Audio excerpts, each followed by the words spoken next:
What's going on, Big Stu? How you doing today? What's going on, E Money? How are you, sir? I'm good. Good morning, Chicago and the rest of the world. Welcome to the Money, Sex, Gen X podcast. This is season 5, episode 7. Indeed. Our season finale. Me and Big Stu, we did it. We made it to season 5. We banged them out. We want to welcome you. I'm your host with the most, the man with the plan, the Scotty Pippen. The podcast Pippen. Indeed. E Get the Money, and I am joined by the G of Genius Lab. A dope cat curating dope people. Indeed. Kanye of the stock trade. Indeed. A music mogul in the making. My co-host, my brother, Big Stu. Bo, lick a shot. You already know what it is. Welcome, everybody. Man, Big Stu, I can't believe we put in 5 seasons worth of work, but I'm excited. We got a great topic for you all today. But before we get to our topic, if you like what MSG is cooking up, like, comment, share. The show is on Facebook. The show is on YouTube. We have an audio streaming platform that you can check out on Apple, Spotify, all the major streaming platforms. Subscribe to the YouTube channel. And hey, drop MSG 100 in the chat so that we know you're out there. There it is. Drop it in the chat. Stu, we got some merch we want to let the people know about. We do have some merch. That we want the people to check out. And I ain't ready to show it. We have to show it on the back end. Let's keep rolling, man. We'll bring it back. My bad. No worries. All right. Bring it back. Today we're dropping some game around colorism.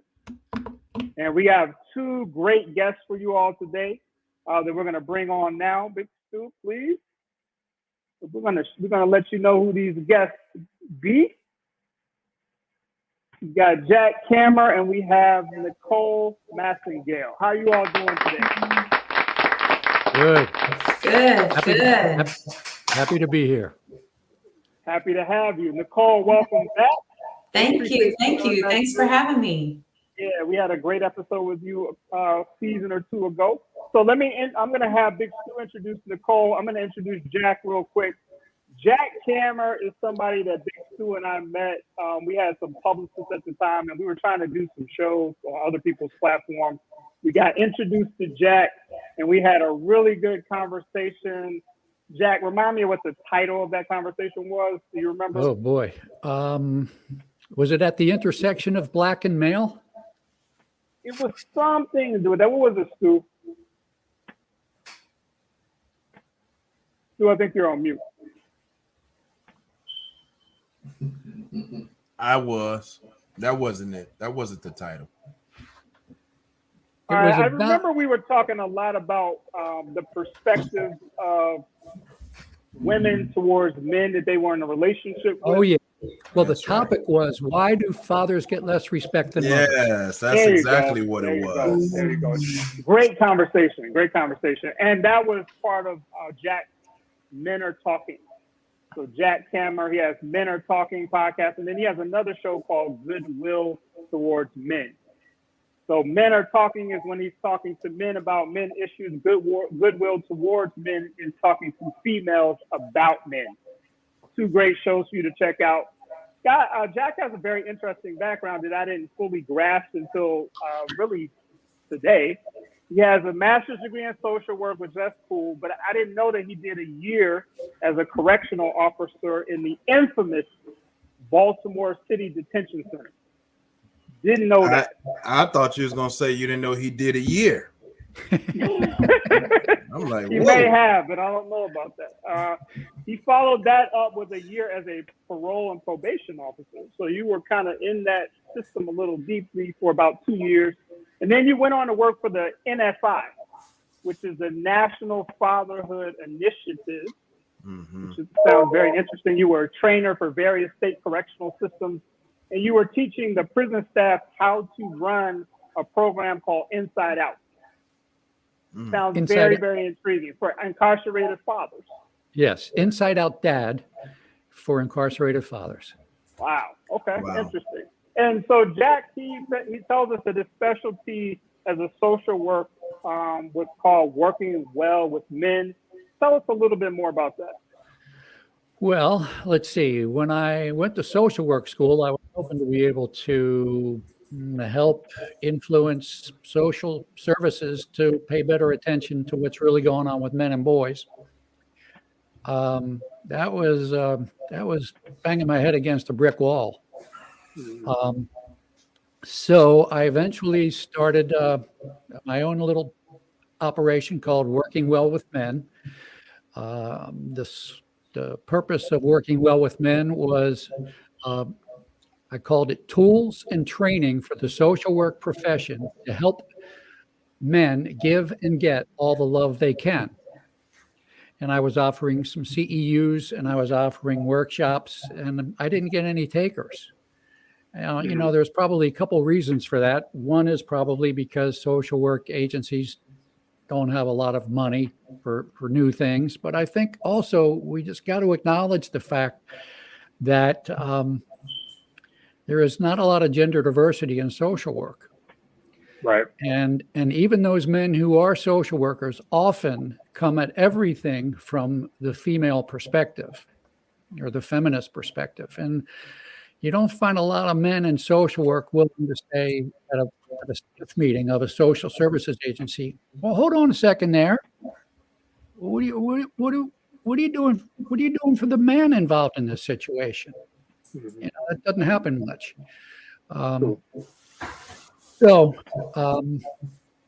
I am retired now, and I am trying to make a dent in the universe with podcasting, trying to talk about the need to talk about what's really going on with the social issues of men and boys, and how the social issues of men and boys are connected to the problems that we all care about, but aren't making any progress on. I mean, I know Chicago's a lot like Baltimore. It's bigger, but you got a lot of violence and a lot of murders and mayhem and craziness, and a lot of the people involved in that are men and boys, young men.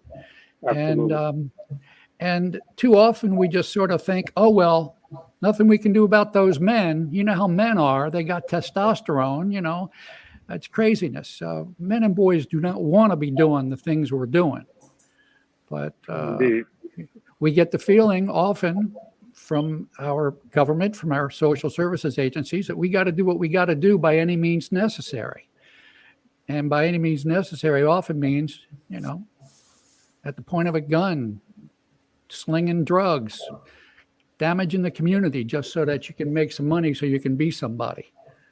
Indeed. Well, I'm going to come back to that, Jack. So thank you for that. Nicole, I want to get to Nicole. Nicole, I was raised better than this. I was raised that women are first. I apologize for that. We really should have introed you first, but we got a little jitters on our season finale. So I'm going to let Mr. Big Stu introduce you to the people. Mr. Big Stu. Yes, Nicole Massengale. I'm just going to put it all out there. Nicole Massengale is my cousin. Nicole is a business owner. I am. She is a she's a registered nurse. She's a leader in her field. Nicole is biracial. Her mom is white. Her dad is black. Yeah. Nicole is originally from Kansas City, Raytown, if I'm not mistaken. Missouri. Raytown, Missouri. Oh, you're talking about the edge of it. That's Raymore. Raymore, yeah. Nicole has seen her share of violence, losing her older brother to violence, murder, drugs. It was a double homicide. Mm-hmm. Nicole has had her experiences with the depths of the Black community, gangs, drugs, trauma, abuse, and has turned it all around. And now the CEO and founder of Carnelian Group, fleet management, logistics, trucking business, still doing nursing. Now lives in the DMV area, holding it down, making my entire family look really, really good. shout out to Nicole Massengale, Thank our you. female guest. Thank you. Thank this you morning. so much for the invitation. Absolutely. It was a great intro by your cousin. Yes. Did he leave anything out that we need to know? Well, one thing that he left out was that this is an honor for me because, like he described, I come from a multi-layered past. And as I was preparing to meet with you guys today, I went back into my childhood and started thinking about how does colorism truly affect my life? Because if you look at me and you look at my surroundings, my career, things like that, you think I have an easy life. So I'm happy to be here. I look forward to this discussion. No doubt. All right, let's get into it. So thank you both for coming to MSG Nation today. I'm going to talk about why I wanted to have this conversation. So when I was an undergrad, you all, I didn't do a lot of work. I didn't do a lot of work at all. But one project that I do remember being actively involved in, I did a documentary on skin color. I don't remember the name of it, but the way I was back then, it was probably like something like why you hate yourself or you scared to acknowledge your blackness or something like that. I'm sure it had some kind of edgy title. But what I explored in that documentary was about 45 minutes. I was talking about colorism in the Black community, and I tried to do a historical sort of documentation of it, and I was trying to bring it into modern day times. This was back in the early 2000s.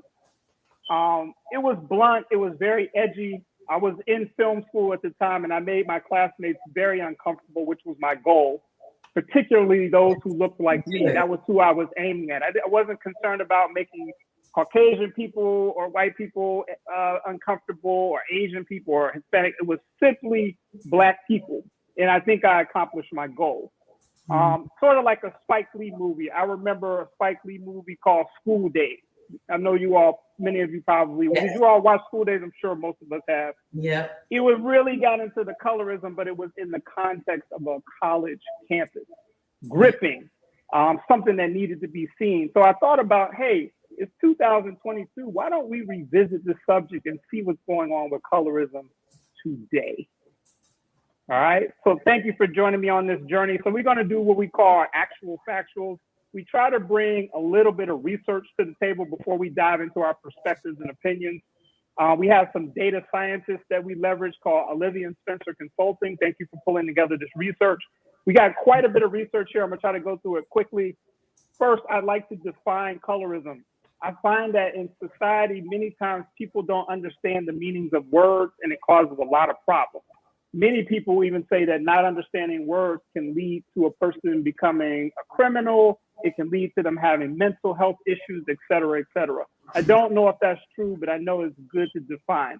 So the definition that I'm working with today is that colorism is a discrimination based on skin or hair color. It's a form of prejudice or discrimination in which people who share a similar ethnicity traits are perceived differently because of the social implications that come with the cultural meaning attached to skin color. So it's the people in your own group that are discriminating against you, according to this definition. It's very real. Very real. We're going to get into that. I definitely want to hear Nicole's perspective, and I have a lot of my own. One other fact that came up is that skin color is one device that is used to assign people to a racial or social class category. I don't think that's hard for us to understand, but yeah, people will look at your skin and automatically assign you to a category. Jack, I don't know if you're familiar with this saying, but we have something in the African-American community, the Black community, that's called color struck. Have you heard that term before? Color Nicole struck. knows what it is. Color struck. It's very real. So it would be in a sentence like this: that boy is color struck. Right. He only deal with so and so shade women, or that girl is color struck. She only deal with so and so. Okay. So the dictionary definition, or some proper, I guess, definition would be: it's an old saying among African Americans that refers to individuals that believe that a lighter complexion and European features represent the epitome of beauty and desirability. Let that sink in. They believe that lighter complexion and European features represent the epitome of beauty and desirability. Okay, color struck. Now here's another one, and I covered this in my documentary years ago. Nicole, you might be aware of this, Jack, brown paper bag test. Yes. This is another one. So in the Black community, there was something that used to be used called a brown paper bag test. Many people say it was started by slavers, and they would use a brown paper bag to determine who was going to work in the house, Jack, or who was going to be the field slave. So if you were darker than the brown paper bag, you're outside. If you're lighter, you're inside. The brown paper bag test. Very interesting. This one was very, very intriguing. This research indicates that marriage is less common among darker skinned women. Marriage is less common among darker skinned women. In a study of 329 young Black women, it found that light skin tone was associated with approximately a 15% greater probability of marriage. 15%. So this is saying, hey, if you're darker, you're less likely to get married. Very interesting. All right, we're almost done. Researchers have examined colorism or the preference of lighter skin over darker skin, but little of this research, you all, is directed towards men. So Jack, I know you're an advocate for men. In the colorism space, it's usually just talked about in relation to women. And I can bear witness to that. Most of those conversations that I've heard is focused on women. But what about the men? Where do we fall into that? So hopefully we can get into that today. Last one. This is kind of a long one, but I think it's important. According to our research, European imperialists are often blamed for bringing the light skin is righter mentality to the colonized lands of Africa and Asia. But according to the research, and this is questionable, they're saying that in North African cultures, there was already a sort of mentality going on that lighter skin was a premium and darker skin was negative. It suggested that you worked less if you had lighter skin. Also, supposedly in Indian culture, there were songs where they talk about the beautiful woman was the color of butter. And pre-colonial Indonesian women used plant-based skin treatments to make their complexion pale. Wow. So I definitely knew some of those, but not all. Who wants to jump in and give their insights about some of this so-called actual factual? Fellas? Well, Go ahead, Jack. I'll start with an idea that's based in what I do know, because a lot of these things you're talking about, I never heard about the paper bag test, never heard about color struck. So I'm probably going to be listening a lot today and learning a lot today. But why do some of these statistics apply to women and not to men? I think I would say that for men, there is colorism, but the color that is regarded as most desirable is green. You know, you got money. You got money. I don't care what you look like. Men, we say that a lot. We say that a lot. We say that a lot amongst each other. As long as the money green, I don't care what's happening. Yes. Yeah. Is that true, Nicole? Yes, I've heard all the men in my life say that at some point or another. Yes. Okay. I agree with Jack. But your statistics were amazing. The actual factuals were amazing. And some of those I experienced in my real life. Like, I noticed the difference in my friends as far as my highly educated white and brown friends. I'm not going to say Black because I don't want to leave out any of my brown friends, because my friendship circle is a rainbow. I have friends nationally and internationally. And so I see it. I see it across the socioeconomic playing field. You know, colorism is real. I'm not taking away from colorism. And, you know, thinking about it, I grew up with my grandparents living on opposite sides of the tracks in the town that they lived in. But as a girl, I never realized that. I just figured that out like maybe, I don't know, 2-3 years ago. I'm in my 40s and I spent every summer in that town in Henry County, Missouri.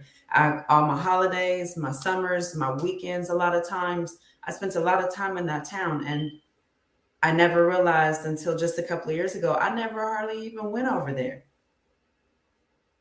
because I don't know if it was green or if it was a skin color or if it was both that divided that town. But, yeah, I agree with Jack on all of it, because even realizing my education in Kansas City, it was based on money. It was men running the city that had divided the city into different sections based upon race. And it didn't work out the way they thought it had. So then they did the Kansas City desegregation order of the public school system. And you guys have probably heard about that because it was a big deal. And the per pupil cost was the largest in all of the nation because they were trying to avoid that white flight out of the city and keep the community together the way they had designed it. But it actually backfired. So that green, I don't know. That's an interesting look on it. Yeah, that is interesting. Look, that's not even what I expected you to say, and that's why I like having guests. You don't know what people's thoughts are until you ask them directly. Definitely. I see my main man, Big Stu, is kind of quiet up there. I know he's had a lot of experiences in life. He's my elder in some ways. I would love to know. I don't mean that in a negative way, Sam, but I would love to know what have your experiences been with colorism? Lots. I've experienced the dark skin brothers in class getting the raw deal, the raw end of the stick, treated poorly because of their dark skin. I've seen the light skinned brothers and sisters get what seemed to be like different, better treatment, right? There's a connotation that if the more light skinned you are, and you alluded to it in the actual factuals, the more opportunities you got, the better treatment you got, you got the best looking couples. They're the light skinned, couples, being called names because of being dark or darker. Also that paper. Go ahead, Nicole. Yeah. On the other side, you get called names for being too light skinned. Yeah, being called. I've seen it calling light skinned people white. Oh, you white. Saying that, kids saying that to each other. You white, meaning get out of here. You ain't one of us. Your blackness being tested because maybe they're biracial, and that's a big one. Like being biracial. So how you gonna? Are you claiming us? Are you black for convenience? Or you're black only when it's cool, and then when it's not cool, you disowning this portion of us, this portion of your blackness. The paper bag test, I remember it being referred to as that's how you were able to get into certain venues. That was the admittance rule to certain venues, and if you were not that bag or lighter, you would not be admitted to those venues. My family of men are dark, tall, dark, broad men. We are seen as threats, intimidating, simply because one, we're tall, and two, many of us are very dark. Many of us, not all of but many of us are very dark, and we're intimidating. And that's just based off pure colorism. Is part of my experience of that. Absolutely. That's where I feel like where I fall into this. I feel like for most of my life I've been oblivious to some of the smaller nuances. And I'll give you an example. If I looked at Big Stu, I wouldn't say he's a dark skinned person, right? First of all, I don't typically look at other black people in the first, like if I looked at Nicole, the first thing in my mind would be she light skinned. I just never thought like that. So I've had a hard time just trying to get into that state of mind. But then the way that people assign skin tones, I usually probably don't view it the same way. Like, again, I wouldn't have looked at Big Stu and said, oh, he's a dark skinned person. I wouldn't have thought that. And so I just wonder with myself, what happened in my socialization that did I just block out what was around me, or I don't know. I'll give you an example. Hold on, I want to get this real quick before I forget. Here's an example of how colorism looks in my family in recent times. I had a nephew that got married. My wife is a beautiful chocolate woman. My father was there. Of course, all of my family was there. So my wife is over there chit-chatting with my dad. And during that conversation, he says to her, I hope my wife doesn't mind, but everybody probably knows this anyway. He says to her, hey, you know, Eric only usually dates light-skinned women. To my wife. And I'm like, so she told me later on, I'm like, first of all, that's not true. That's absolutely not true. And that's your wife. I'm going to need him to refrain. My wife. Why would you, first of all, why would you say that? But people in my family talk crazy like that, so that's whatever. But why was that something to say? Even if I did, why are we saying that in that conversation? And I try to really ask myself for years, like, why would he say that? Even if it was true, why did he feel the need to tell her that? And my dad liked my wife. I don't think he did it out of malice, but he felt like it was important to say, and in his mind, it was true. That's just a recent example in my own family of how it plays out. Just the fact that it's even talked about to me sometimes is like, why are we even talking about this? I thought it was strange. I was going to ask you. Oh, yeah, I forgot your question. Have you ever been referred to as the big black guy? No. I have. Not to my face. Not to my face. I have to my face. Jack, if you don't know this, and for all those viewers, I'm 6 feet 6 inches tall. Yeah. I have numerous times been referred to as the big black guy. I've had these conversations before, and it's like, well, why did you, I'm paraphrasing. Why did you approach me that way? Why did you? Well, you're such a big black guy. You're the big black guy. It's intimidating. That's been my personal experience. So I've had that happen to me on numerous occasions. Okay. Well, it's interesting that when excuse me, it's interesting that when a person, often a woman, needs to make an excuse about something, she's late getting home or something, and needs to explain why she's late getting home, and feels that it might be advantageous to allege that she was a victim of a crime of some sort. I mean, it's never, oh, I was assaulted by a big white guy. Ain't that the truth? Oh, it was a big black man that got me. And I think that's got to be strategic at some level. Yes. Because, the sympathy for a woman, especially a white woman, being assaulted by a big black man, oh my God, that's the perils of Pauline. We must protect her from this horrible, horrible person who was trying, a big black man was trying to get her. Yeah. Right. Evokes much more sympathy than, it was a blonde-haired Swedish man. Mm-hmm. Spot on, Jack. Very true. Well, yeah, that's fought him off, huh? Right. Huh? Right. Say what? You should have been able to handle that. You should have been able to handle him. Yeah. But a big black guy. Oh my God. Yeah. Get the nooses. Get the nooses. No doubt. Now, I will tell you what I have heard. Now, Stu and I are both tall, but Stu is taller than me, and he certainly has more. He's heavier. He's a bigger guy. I'm a slimmer cat, I'm not, but I'm 6'4", so I weigh about 190 pounds, 185, 190. But so what I hear is he's arrogant. What I used to hear a lot is he's arrogant. That's what I used to hear from people that didn't look like me and some that did. And I believe, me thinking back, some of that is, who is he to have so much confidence? Right. Right. And I've even heard this. This is something that people say in my family, and I just hear this in general with Black people, this saying of, who you supposed to be?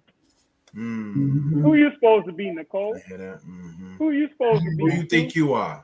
Yeah. As if Jack, for example, is the only one that's supposed to be somebody. And I'm not picking on Jack at all, but I'm just saying that's what we hear. Eric, who you supposed to be? Whether you hear it directly or somebody be like, yo, they were talking about who you think you is and all that. You hear it. So I believe that some of that had to do with colorism, but I could be wrong.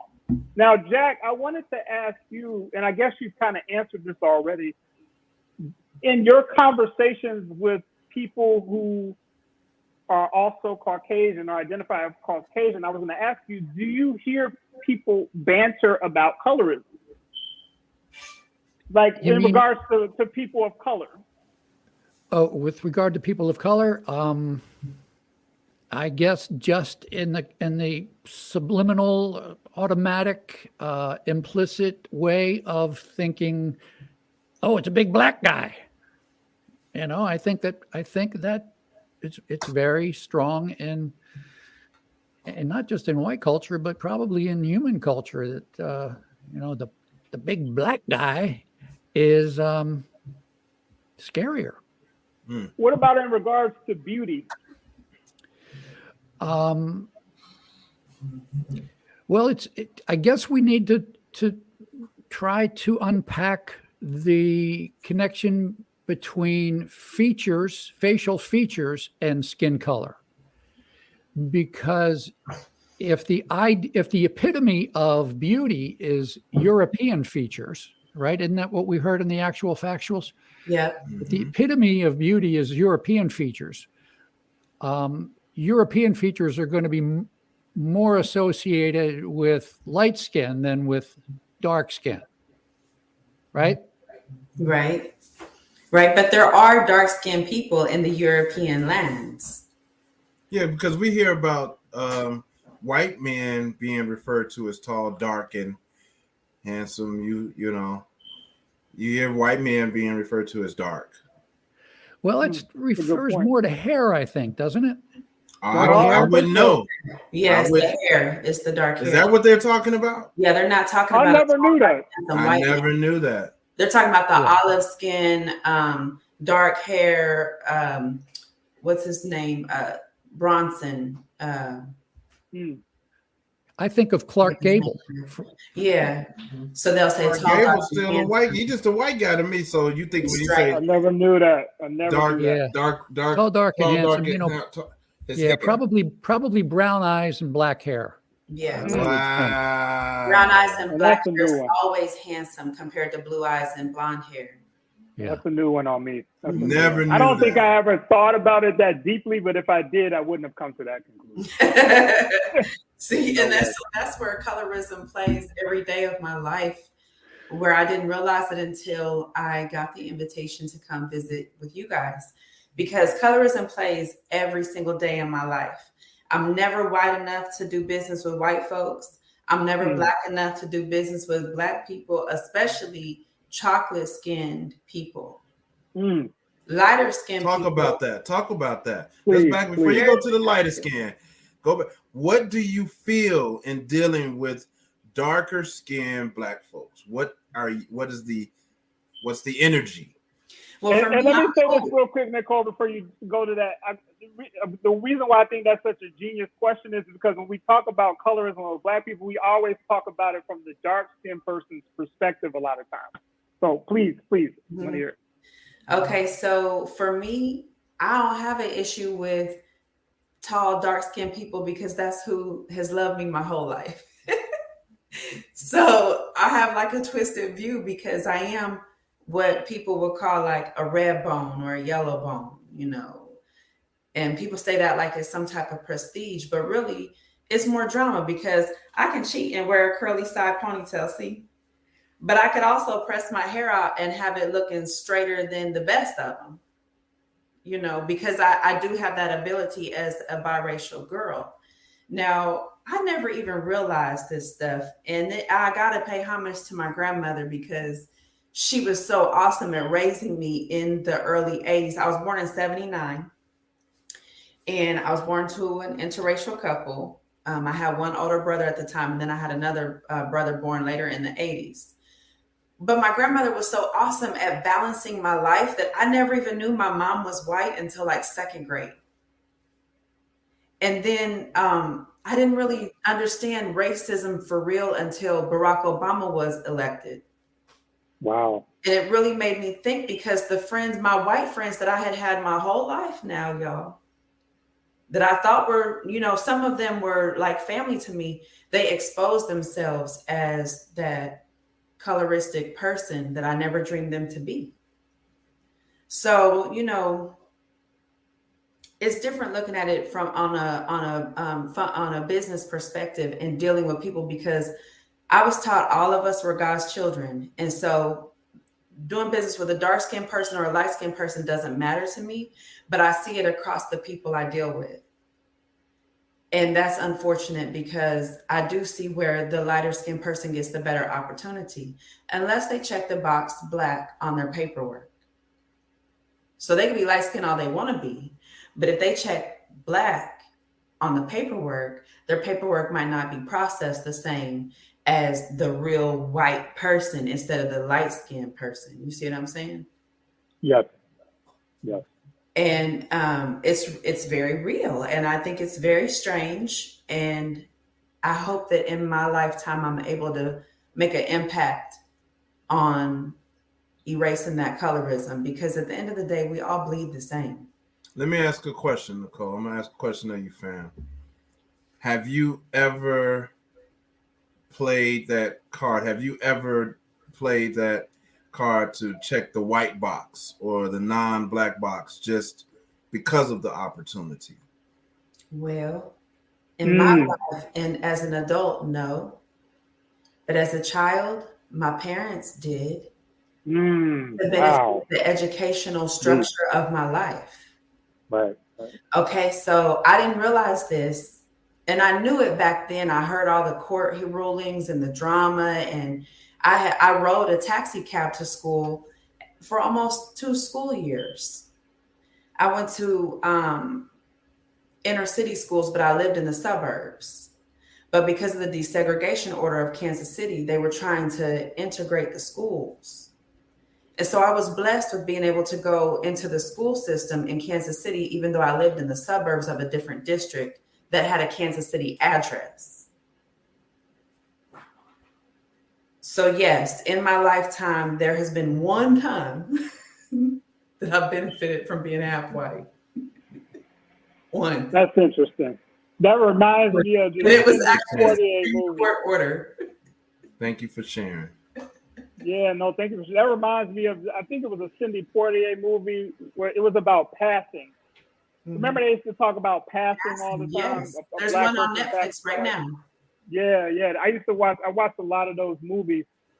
But yeah, so how does that make you feel even in business when the darker skinned people are holding it against you because you're lighter complected?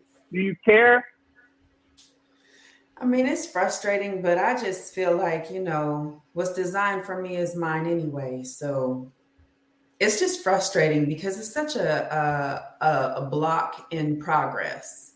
Like we should all be able to, progress together. And I do agree with Jack on how there's some sexism going on. Women are treated different than men, but it's like a double-edged sword because I've had the compliment, which is a twisted, insulting compliment to me, but, oh, you a strong Black woman. Hmm. Well, the definition of a strong Black woman could be very, very, very detailed. And that also gives a underlying message that we take more because we carry a heavier load than the white woman does. Cool. Something I wanted to ask you too, Nicole, and I hope if I ask anything that you feel uncomfortable with, please tell me. I'm not sure you would anyway. Mm-hmm. But because two questions. One, being light skinned, do you feel like you've ever had your beauty questioned at all? Because I know a lot of people I talk to that are lighter skinned, they were like, people automatically assume everybody thinks I'm beautiful, but I don't even like how I've dated a woman who was about your complexion before, a beautiful woman, but she was like, I don't like being this light. She would try to darken her skin, but everybody else thought she was drop dead gorgeous. Mm-hmm. Everybody. It wasn't even a question. Mm-hmm. But she didn't feel that way. But do you have your beauty questioned at all by yourself or others? I do. I don't really doubt myself because I'm okay with who I am. I enjoy my, the translucent moments of my year. This is the lightest you'll see me. Later this year, I'll be like a brown color, but every winter I become very, very light skinned. And then in the summer, I'll tan up, and I rarely burn like, white people burn. I rarely burn. I just tan all summer long, but it's interesting because you're never white enough to do business with the white people or even go to school with them. It's just interesting because if I, on my resume, if I show that I went to the Black schools, then I would only be able to do business in a certain arena compared to if I have private white colleges or experiences in white corporations or even the white hospitals and the white chains of medical facilities. I get a different arena to work in. My arena opens in massive ways. And it's unfortunate to really sit down and think about the blocks that have happened because the colorism never occurred in the white family. If we go back in the day, and I don't want to take up too much of your time or get on a soapbox, but if we go back in the day, and Jack, I don't know if you understand this side of it or not, but the welfare system was designed to destroy the Black family. The Black Panthers were created to feed the Black family, but media pumped it up and made the Black Panthers like they were bad people when really they wasn't. They were serving breakfast and, looking out for their people, providing reading programs and making sure that they were able to move forward in life because they knew that the white people were blocking that pathway. And so over time, the projects failed because, of course, with welfare, then they're told, oh, well, you can get the welfare as a woman, but your man isn't allowed in your house. So then you get all these Section 8 neighborhoods filled up with all these women trying to raise these kids with no men around. And then we get labeled, oh, well, you're a hero. You're a strong Black woman. No, nobody wants that struggle. Nobody wants to deal with that. But you never see that in a trailer park. Those white people don't struggle the same. And I don't understand that, the method of that, but it has come full circle now where we have communities of people who have been, generation to generation to generation of this colorism. And so it's important that we always, encourage education and literacy and things like that because now, please, Jack, please don't think I'm being rude because I'm not. I promise. I love the white people in my life. But the white people designed the system for the Black people to fail. Mm. And they don't want to admit it. So now that it's being busted out by the younger generations like myself and others, those generations are starting to be revealed, and now they're into the critical race theory where they want to fix the textbooks and they don't want to tell the truth about the colorism that really damaged our whole nation because we had awesome Black Wall Streets and awesome communities everywhere around, all across the nation. So every culture could live alone, but for some reason we haven't been able to, conquer the system, I guess, that's been put in place. Great comment, Jack. That's my soapbox, y'all. No, that was great. That was great. And Jack, I want to give you a chance to respond to that. And Jack, I'm not trying to act like you're the spokesman for all white people. You are. I wouldn't want you to do that to me. But we do want your perspective. And one thing I want to ask you is, So we're talking about colorism in the Black community and how it affects Black people. Do Caucasian people have anything that functions like colorism in your social construct?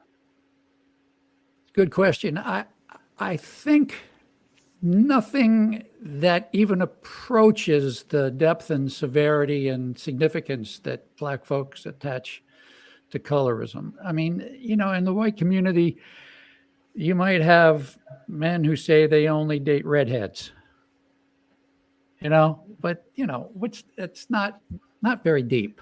But according to Eric's definition, it was a hair color was part of the definition, if I understand it correctly. Yeah.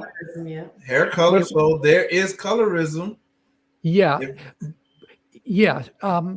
What I want to suggest, though, is that, a man saying he only dates redheads, that's, probably a passing thing. And it's not, it doesn't suggest that there's anything special about, well, maybe not. Maybe I should backtrack on that, because there is the stereotype of the fiery redhead. Right? You know about that? Right. Yeah. The fiery redhead. Yeah. And so, maybe at some level the man is thinking, yeah, I like the fiery redheads because they're fiery and better, or they're just fun and wild and crazy when we go out. Yeah. That could be it. I had never thought of it in terms of colorism before, but yeah, maybe. Even with and blondes, then blonde, I was about jokes. to say the same thing. The blondes are soon to be dumb and bimbos and all of that. Mm-hmm. But back in the day, there was also the TV commercial. Is it true blondes have more fun? Right. I remember that. Okay. I never saw that. Yeah. So that's it. a double-edged sword. Mm-hmm. I can't be smart, but I can be taken to Barbados, or I can be taken to Tahiti because I'm beautiful and men like my blonde hair. Mm-hmm. Now, what about, Jack, what about the functioning of ethnicity as far as Caucasians? Like, I've heard a lot of Polish jokes from other white people. I've heard comments about darker skinned Italians. Mm-hmm. How does that play out? Irish people, is that a big deal? Like, say I don't know if you're single or married, but say you were single and you're dating and you met a Polish woman that you just thought was everything. Would your family have a problem with that? You may be Polish, but say you weren't. Would that be a problem? No, I don't think so. There was a time back in, I think, probably the early 70s, no, late 60s, when I was in high school. I remember there was a round of Polish jokes going around. Right. Do you remember that? Oh, yeah. Were you yeah. Okay, so I was in a later time frame, but I remember, yeah. And so, for a brief time, Polish people weren't cool, because they were supposedly stupid. And so maybe if I took home a Polish girl to my parents, they might be, no, my parents probably wouldn't even have heard these jokes because they were just in my cohort of kids. But if I were to take my Polish girlfriend to a party and somehow it would come up that she was Polish, her last name might give it away. My friends, knuckleheads, teenagers who are easily influenced by what's cool and what's not at any given time might be like, oh, he's got a Polish girlfriend, but I don't think that's nearly as pervasive, deeply entrenched, and longitudinal, over time as the kinds of colorism that Black folks have to deal with. But I think, Jack, was super important in this moment to acknowledge.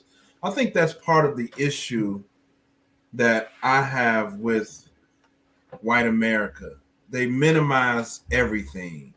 Those little points that are pervasive and do last generations and are damaging time and time again. Jack, you're here on the show, so you're a friend of the program. But many of your white counterparts, white men in America, people that have set up this country, the people that run this country, they minimize so much to the point of resentment. And that, I think, is part of the problem that that exists. Let me back it up just a little bit to something that Nicole said a little while ago. Certainly, our social programs have had the effect, and I think in the minds of a lot of legislators, probably the intent of messing up the black family. But the way I look at it, with a very strong sensitivity to the problems of black men, I think what the folks who wanted to mess up the black family were most afraid of, the people they most wanted to damage and control and limit, was the big black guys. It was men. It was the men who got moved out of the family because they ain't no good.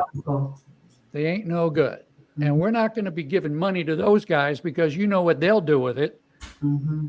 You know, they'll take it and buy drugs, or they'll get liquor, or they'll play craps and lose it all. You know, that kind of stuff.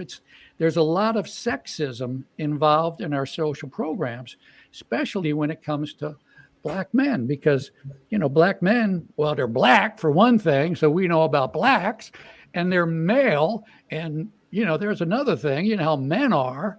So black men get a 1-2 double whammy punch, and social services is really not interested in supporting them, helping them. Even to this day. Yeah. Even to this day. Yeah. In 2022, we're still dealing with that. Yeah. You are tuned into the Money, Sex, Gen X podcast. This is season number 5.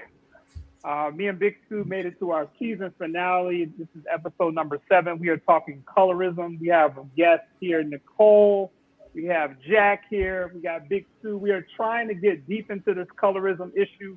No one on the show is claiming to be an expert. We did a little bit of research, but we're really digging into our experiences to try to give you all a conversation that is real, and a conversation that attempts to cover a couple of different bases around colorism.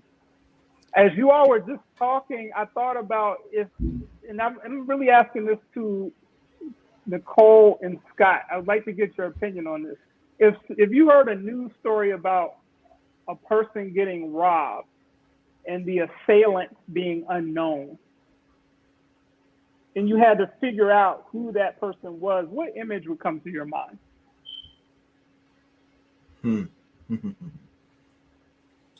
For me, first of all, the context is important. Where are we? Where's this news story happening?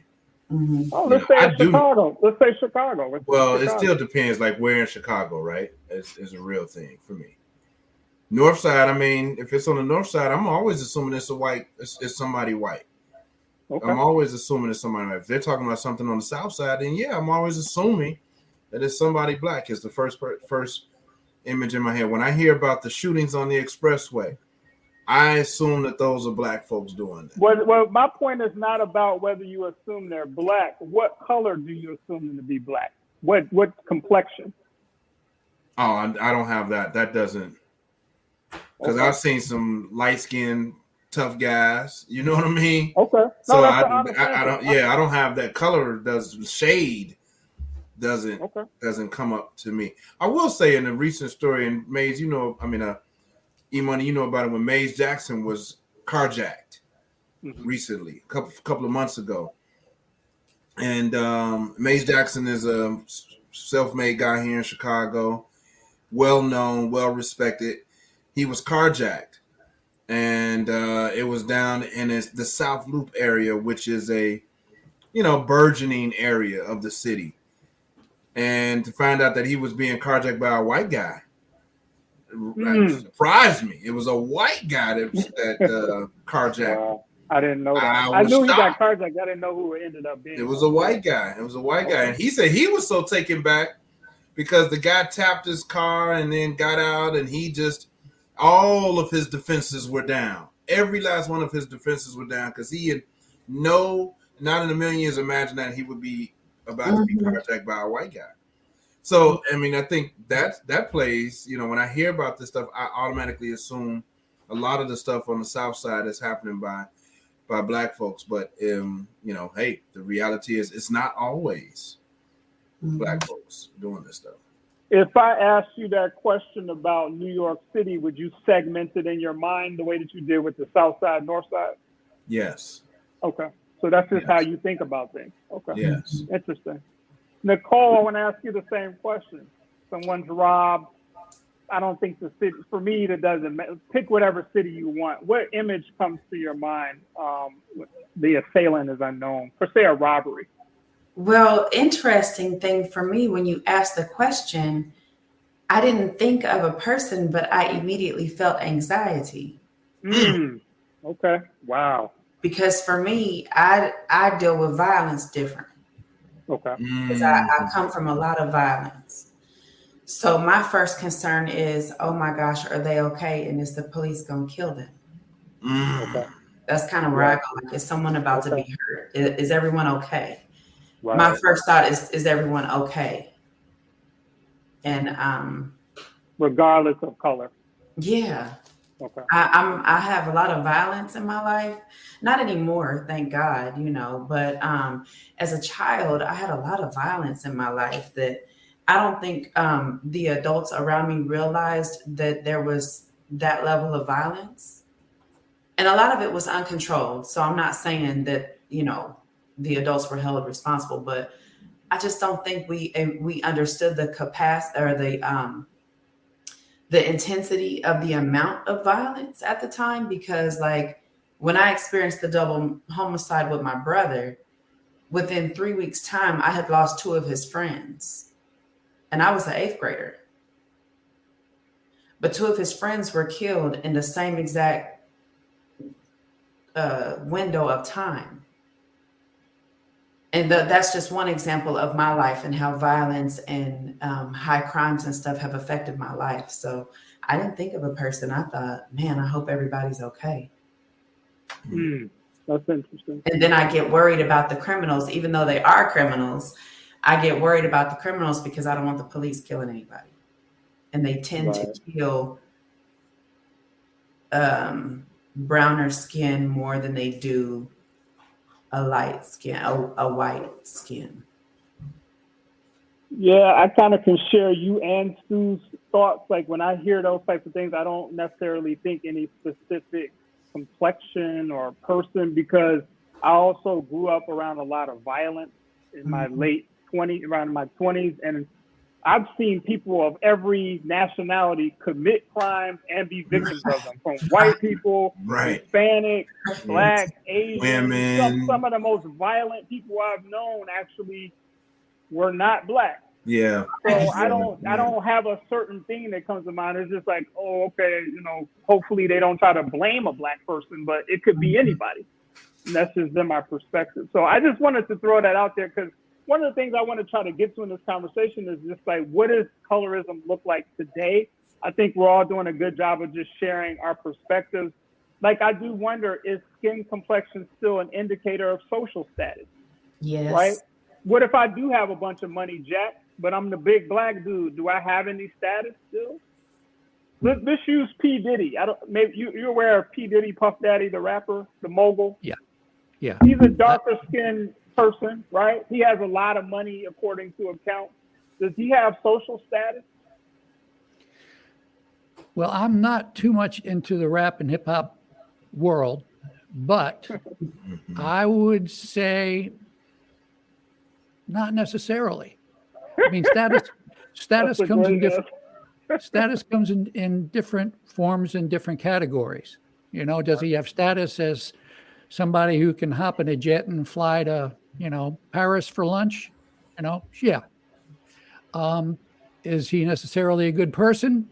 Maybe not. Depends on what you think about the rap and hip hop culture. Tupac Shakur was from Baltimore, and he was a pretty big star, and then he ends up getting killed. And, did he have status right before he got killed? He didn't have much status after he got killed. Maybe in some people's memories he did, but let's think about also, I'm more familiar with sports than I am with rap and hip hop. Let's take a big black dude, a black football player, a black basketball player. Take OJ. Well, yeah, I mean, on one extreme, yeah. But on the other extreme, you got some football players who are winning Citizen of the Year awards, for the good work they do. Right. So, does the fact that a person have a lot of money, whether they're white or black, really, necessarily give them status? In a way, it does, but it doesn't necessarily mean they're a good person. Well, we're not talking about a good person. I'm only talking Yeah. about social standing. I'll give you an example to the Jack. All right, so I've heard, so let's say take a person like a Jay-Z, and white folk will say, well, he ain't like the rest of them. Michael Jordan, he's not like those other black guys, right? Even when I think about Donald Trump, I was a huge Donald Trump fan before he became our president. And Donald Trump could do whatever he was doing, and no, it didn't matter. Donald Trump was being Donald Trump. And so he was good to come on the wheels on Fresh Prince of Bel-Air. He was good to hang out with Diddy, good to hang out with Snoop. Donald Trump was the man to beat until he wasn't. So that level of, I think that's what Eric is kind of saying is that, does money and prestige get you in certain spaces, regardless of color, that if you weren't that person, you wouldn't have that access. Am I surmising it right, Eric? You are, particularly the big black man that we keep talking about, right? If they have the money, can they supersede big black man status and have a high social standing in 2022? So here's a particular context for status, and I'm picking this one because I think I guess it's interesting and might help us focus on what's going on here. If you're at a white country club or a mostly white country club, and Dennis Rodman comes walking in, he's got a lot of money, right? Yeah. I don't think the folks at that white country club would be like, oh, Dennis, come on over here and sit down and have dinner with us. Okay. But if you're the president of a local university and you're black, people are like, come on, yeah, I'd love to talk. Let's stick with that. I like the Dennis reference. Mm-hmm. Let's just change it if it's Dennis and now it's LeBron walks in. Yeah. Does LeBron get this? He's added up and he's controversial and he's Black Lives Matter. Does he get the opportunity to sit down and have dinner? He's no different than Rodman. Well, no, he is. He's got a whole different brand anyhow. He's got a whole different brand, right? So yeah, probably if some of the white folks at the country club would know who he is and know that he's a good guy, and others would be like, "Oh, he's a black man. I don't want anything to do with him." This is, but there's a lot of nuance. There's a lot of nuance here. I think that also has to do with the age. I think at that moment of walking in the country club and being Dennis Rodman or LeBron James, I think it has to do with the age welcoming them into the country club. Because if it's the younger generations like mine, they were like, hey. But if it's the older generations, they don't care about their money or who they are, because all they know is what they've seen in the news, that Dennis Rodman is out here, wearing dresses and dyeing his hair pink, So LeBron is more of a grounding. Even though he's rebellious in a lot of ways, he's still a grounding for them. And I'm going to say them as the people who articulate colorism so well in our society. Well, here's another layer on this conversation. So I used to frequent country clubs when I was younger, believe it or not. And I played basketball as most tall people are supposed to. I was good. I boxed. I did a lot of stuff, but I also played tennis.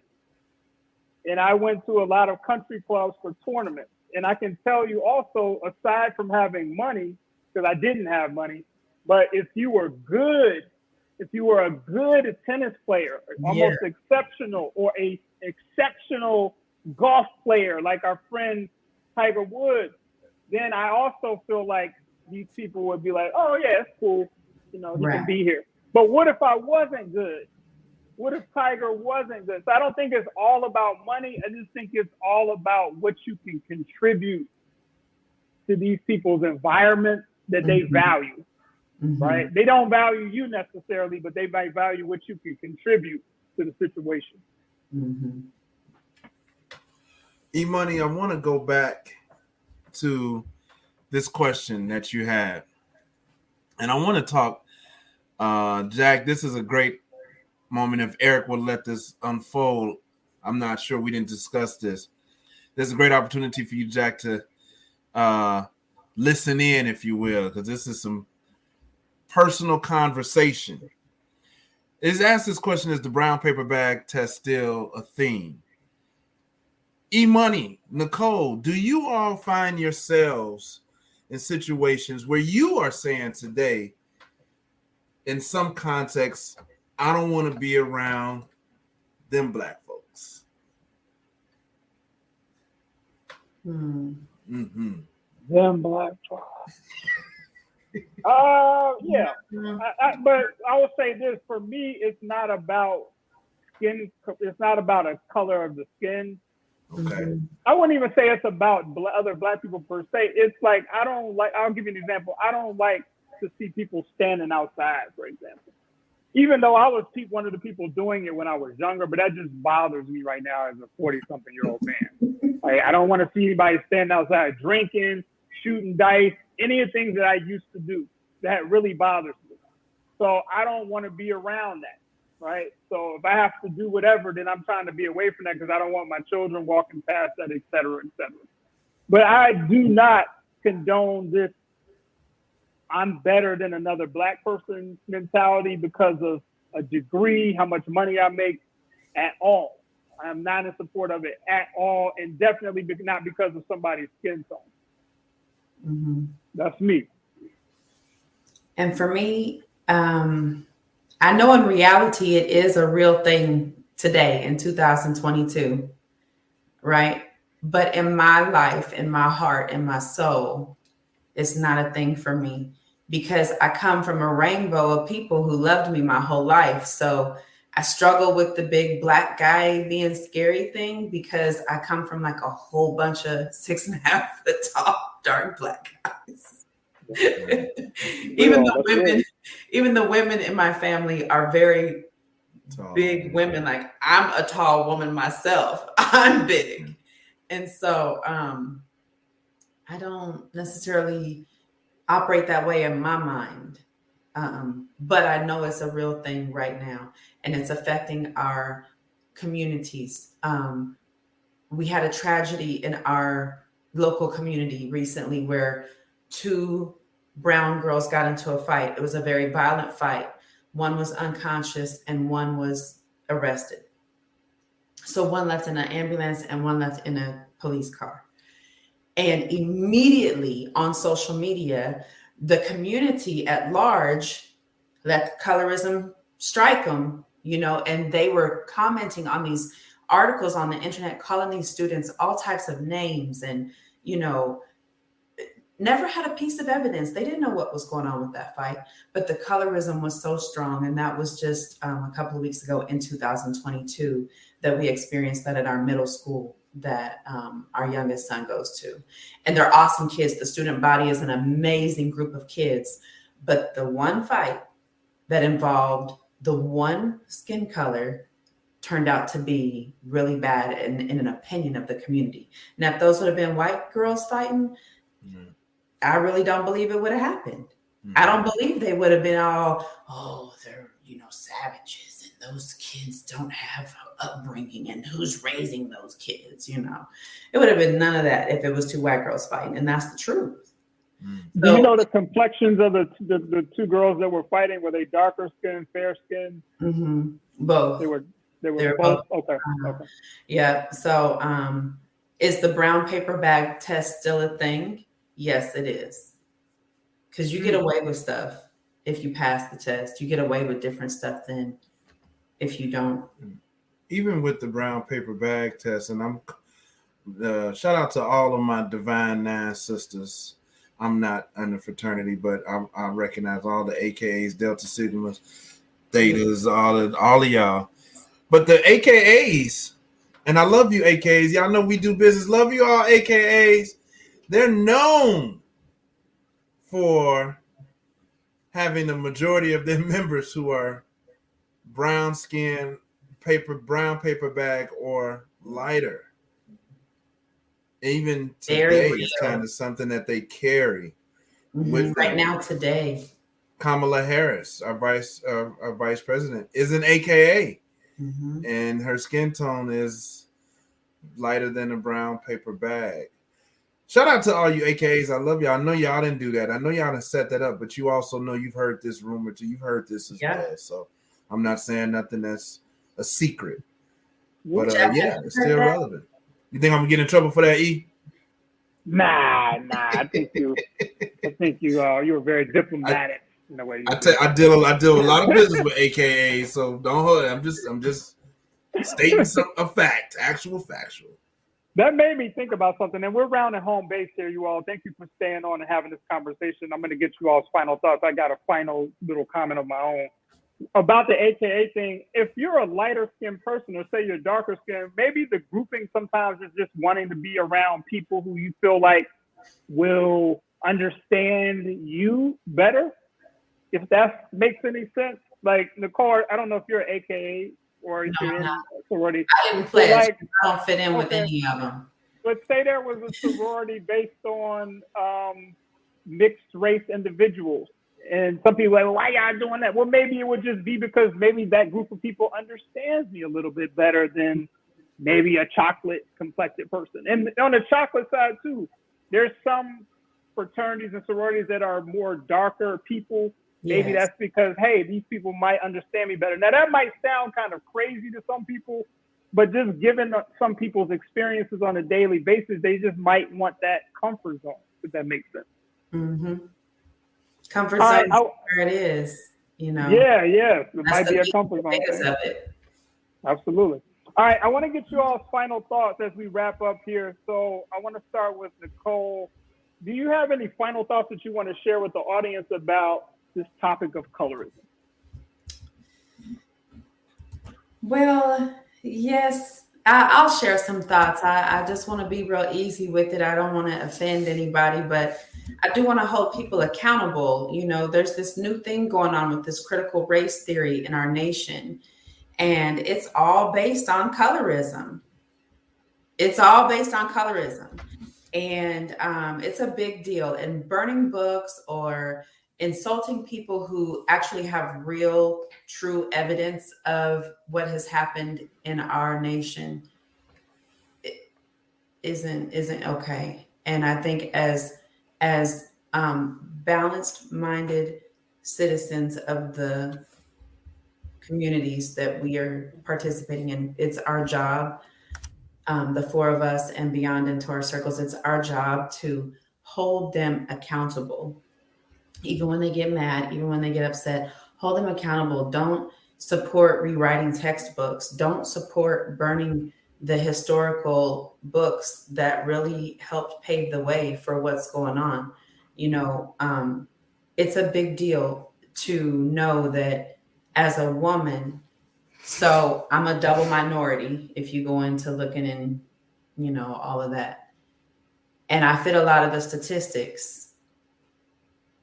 And so it's important that we work on raising and encouraging others, no matter what age. I say raising as far as children, but even the older generations, it's good for us to just provoke the thought, make them think, because for some reason they have not come into it. And so people will say things. Now my kids are older, I don't deal with it as much, but when I was a young mom, people would say things like, oh, your kids are so brown and beautiful. What are they?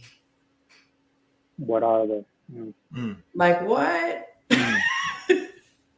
Not what. You know, and I was, again, you know, paying homage to my grandmother and my final thoughts. She taught me to check other and write Nicole on the line. My grandmother. Other and write Nicole. Wow. Yeah. And in elementary school, I got in trouble for that. Because, you know, you take this standardized test, you got to color in your bubbles. And I would color in other and I would write Nicole or I would write human. I never checked a box. And as I got older, I realized what my grandmother taught me. Because she taught me we're all human. If you don't know that we're all human. And if you get caught up in colorism and mistreatment of people because of their color, then you must not know we're all God's children. And poor you, I feel sorry for you. And that's the way that I believe. That's in my heart and my soul. So I deal with things a little differently than most because of her teaching me that in the early 80s. I had my hair cut, by a little girl. I was mistreated by my own third grade teacher. She was white and she didn't like me because she knew I was brown. And I didn't realize I was brown. I mean, I come from a rainbow of people, but third grade was my first time being mistreated based upon who I was. And I didn't even know, because I check other and write Nicole on the line. I'm Nicole. It doesn't matter who you are, what you do, or how much money you have, or if you're homeless on the corner. And I think that's where we need to be. So that's my final thought. Just treat everyone as we are God's kids, and just a side note, prayers up to the people of Ukraine and all of our friends and our colleagues that are being affected by that. Because at the end of the day, colorism is real, but we all share the same exact ball of dirt. So indeed, powerful thoughts. And I do want to add this to your earlier comment or suggestions. People out there, because a person is light-skinned does not mean they have a perfect life or even a better life than you. It does not mean that. And we can't hold it against people for thinking that, but you got a person here telling you that she's obviously a fair-skinned person, but she's had some trauma in her life and a lot of things that she had to work through. Her life is not perfect. She's a person. People have things to work through. So thank you for sharing today. Mm-hmm. Thank you for Jack Cameron. Very welcome. Very welcome. We look forward to having you back more and more in the next season. And Jack Cameron, what do you have to say to the people about colorism as we go out? Well, first of all, I want to say thank you for having me on the show. I really appreciate it. And I want to compliment you for the way you put the show together. I mean, the concept is really brilliant. The setup, having Nicole, having me, having you two, just really fascinating dynamic happening here. I also want to say something kind of hopeful. It's no secret to anybody that this country is polarized across all kinds of lines. Gender for one, race for the other. And polarization seems to be thriving on suspicion, doubt, believing that one side knows everything and the other side knows nothing. The one side cares about America, the other side doesn't care about America. It's huge polarization that can be broken down. And I think today this show probably has broken down some polarization across issues of race, because it's pretty clear that everybody on this show has been talking about stuff that's real. Mm-hmm. And recognizing the difficulty of it and the nuance of it and the complexity of it and the craziness of it all. Mm-hmm. And the conversations like this are invaluable, and we need more of them. Absolutely. And I hope you do more of them. This has been a really helpful demonstration that when people are invited to speak and to be heard, good things can happen. Yeah, good things can happen. True indeed. Yeah, I just want to thank you all before you leave for being real. You know, sometimes we feel like, and I've done this because I'm on camera, I have to say this and that. I think you all said the truth. I feel like Big Stu said the truth, and I said the truth as I know it. I really appreciate that. And guess what? People are listening to our show all over the world. So we don't know who this might spark. It might take somebody down a whole path that they didn't even think about before. So thank you all. Now, before you go, Nicole, I know you're in logistics, you're in nursing. If people want to reach out and do business, where can they find you? They can find me on Instagram at Nicole Works with an X, or on my business page, Carnelian Group. And it's spelled just like the crystal, Carnelian. Is that what WORXS or just X? Just an X, Nicole Works. Nicole Works. Yep, okay. You can find me there. All right. Reach out to Nicole to do some business. And then Jack does a lot of work, as we talked about, around men, issues related to men, which I appreciate because I don't feel like we have a lot of people speaking on our behalf these days. We appreciate it. He's got 2 different podcasts that we mentioned. Where can they find you, Jack? Malefriendlymedia.com. All one word, no hyphens, malefriendlymedia.com. All right. Thank you all for coming on the show, and we will connect with you all again very soon. Well, before Jack goes, I promise Jack. I almost forgot. I promise Jack. You can find Jack at malefriendlymedia.com.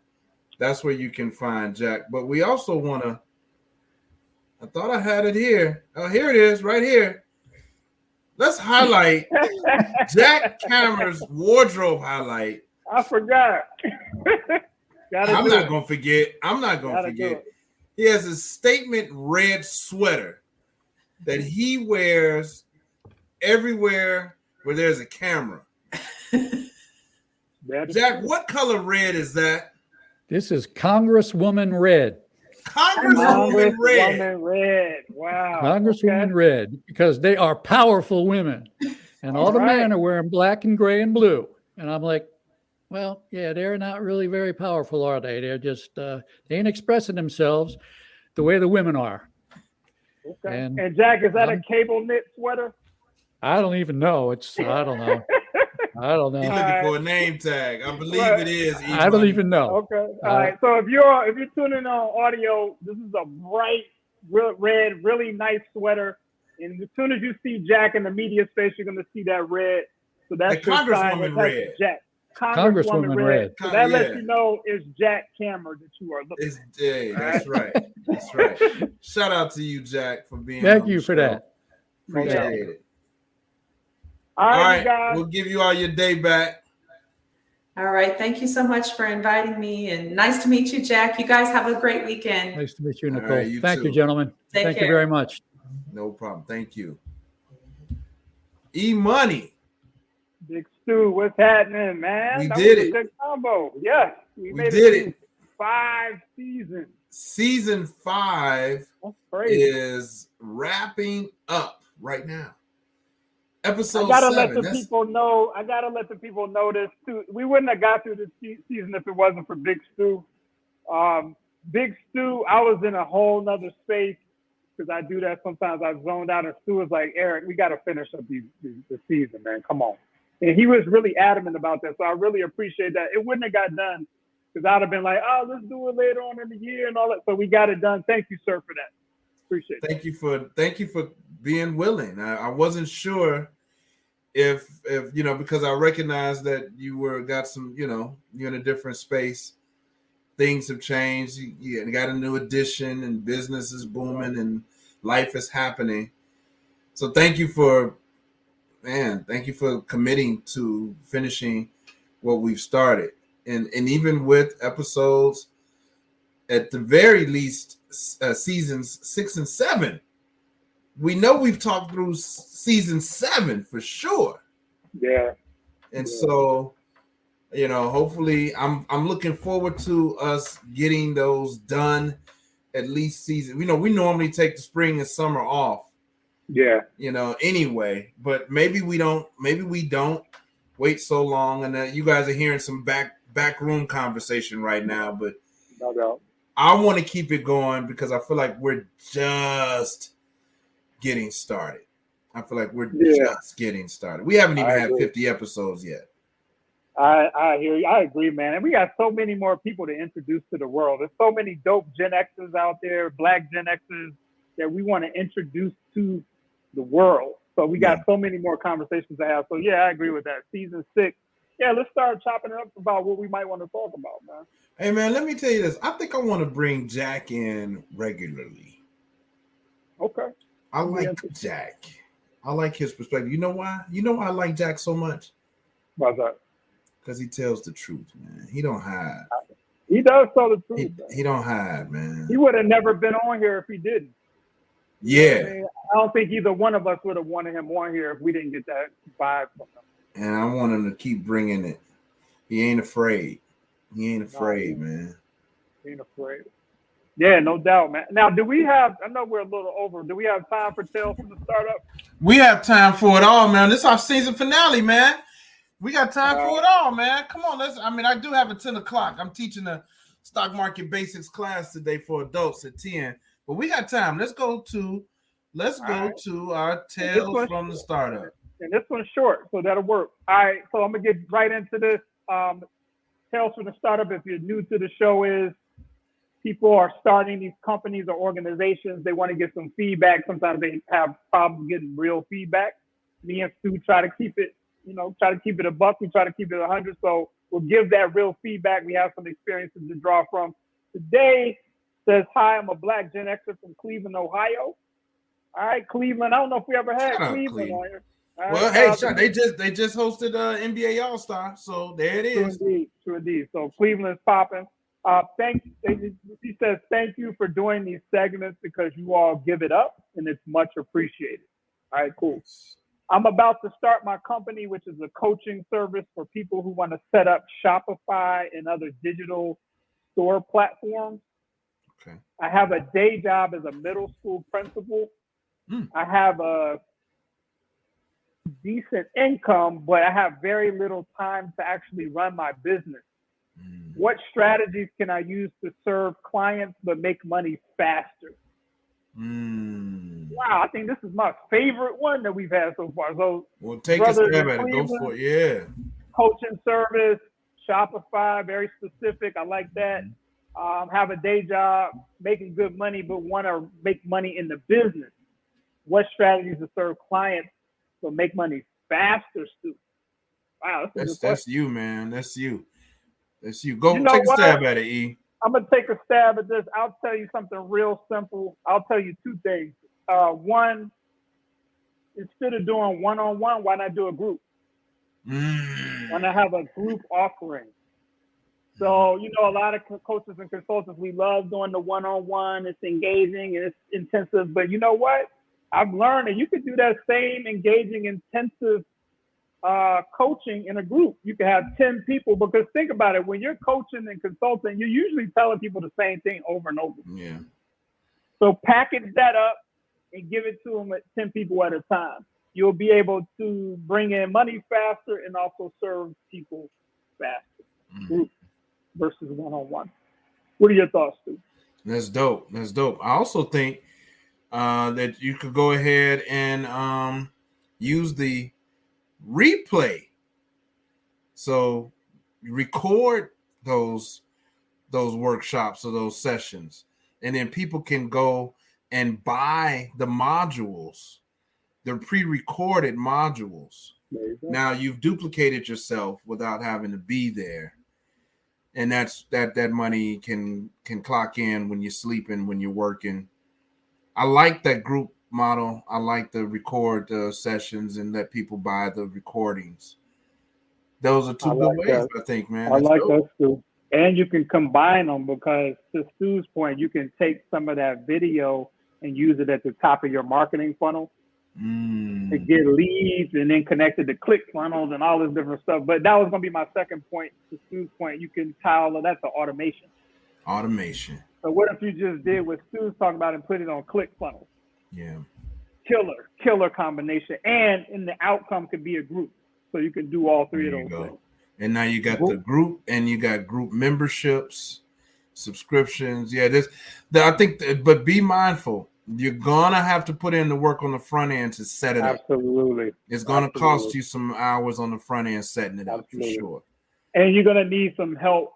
Like, you might need a guide to help you do it. But there's a lot of people that have accelerators now that teach people how to do that. So. Yeah. All right, Cleveland. That was a really good business question.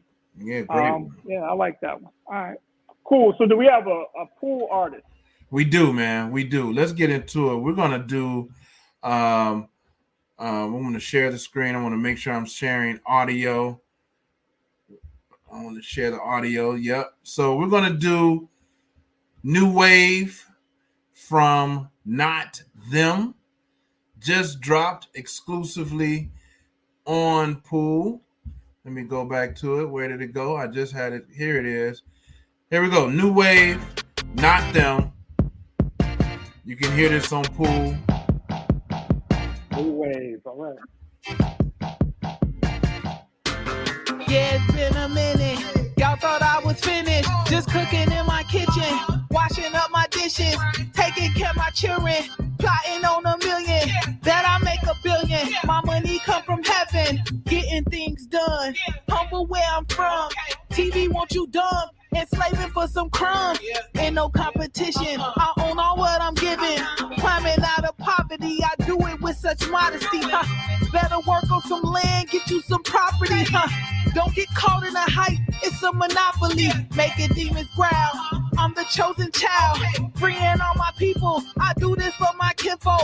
Down in Mississippi, in Louisiana. Granddad come from Bama. This one for my grandma who worked as a slave. Then worked check as that a on maid. Pool. And all my granddaddies who worked for that Poolofmusic.com. white New man. wave. They want us to forget Not because they them. owe us some change. I am not your. I like it, man. It's different. It's That was very, good. I very like that. different, man. Yeah. I caught the Very wave on that. Ain't gonna lie. Check that Okay. out. Check that All out. right. Cool, doing their thing. Then the week before, you had a video that you showed us of some artists. So Pool is definitely exploding. Poolofmusic.com. Man, we just had a very, very dynamic artist listener session last Saturday. Yeah, how did that go? I hate I missed it. Oh, man, it was through the roof, man. Okay. We had Drew Sidora from, some of you may know her from Housewives of Atlanta. Mm-hmm. You know, she played in movies like White Chicks, and she starred in movies with DMX and an actress singer. We had Filthy Rockwell, your man, was one of the panelists. Okay. Robert Vaughn from Motown Records and Kendall P Music. And then, man, it was just great. So we're doing it again. There's more information to come about that, but it was absolutely game-changing, man. Game-changing event. Beautiful. Is there a replay? There is. It's on Facebook still right now. Go to the Pool page on Facebook and check it out. Yep. You can check it out there. It's there. And yeah, man. All right, man. That's what's up. Well, thank you, my brother, for 5 beautiful seasons. I look forward to doing more work with you, and we will see you all in season number 6 coming soon. Indeed. Until next time, you already know what it is.